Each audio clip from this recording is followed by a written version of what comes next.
Hi everyone, it is our honor to advise you on decision of digital currency in New Zealand.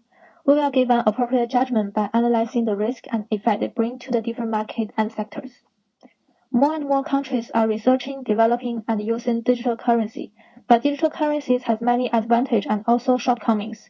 It has been controversial in various countries. The most significant advantage of using digital currency is low transport cost. In addition, it is not subject to geographical restriction, which can greatly reduce the limitation of overseas transaction. The anonymity and the irreversibility of the transaction are also important factors in attracting potential customers. Because digital currency is an emerging technology, we also need to consider the risk in maturity and universality and instability of its use. We need to take advantage of private sector innovation, and the private sector is an essential partner for CBDC. Although some innovations can be a threat, some can also be an opportunity.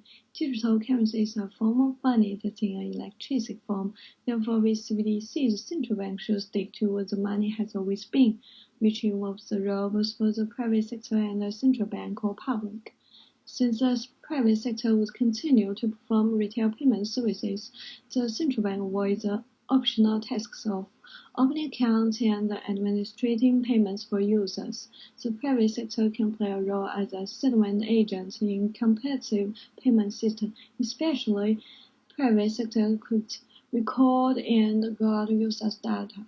To support global growth in central bank digital currencies, financial regulators and private sectors are encouraged to closer ties.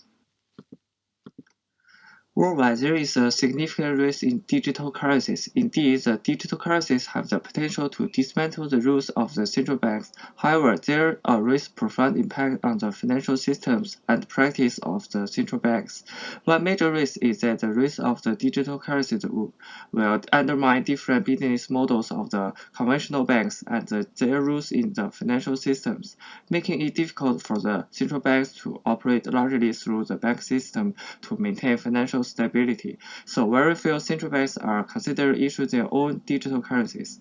Another risk is that digital currencies exist in multiple quantities, thus their limited supply and existence would block the central bank from supplying them equally to all banks. In other words, there would be a shortage of the supply of digital currencies, leading to an unstable. According to the latest report released by BIS and 7 central banks, in any new digital currency country, official and private currencies may reduce the deposit of commercial banks. The central bank's digital currency may pose a greater challenge to some business model of the banking industry. Compared with banks with higher interest rates on saving deposit, interest-free or low-interest deposit of large banks with a higher proportion of transaction deposit are more likely to flow to digital currencies.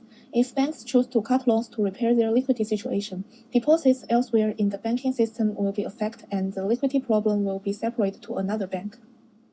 Although cryptocurrency issuers are not bound by principles, the report points out that private cryptocurrency can coexist with CBDC on the basis that regulators believe that cryptocurrency is secure. The data-driven business model and strong network effect mean that private cryptocurrency has important uses in the future. In conclusion, since CBDC has more risks than advantages, RBNZ is not supported to issue CBDC.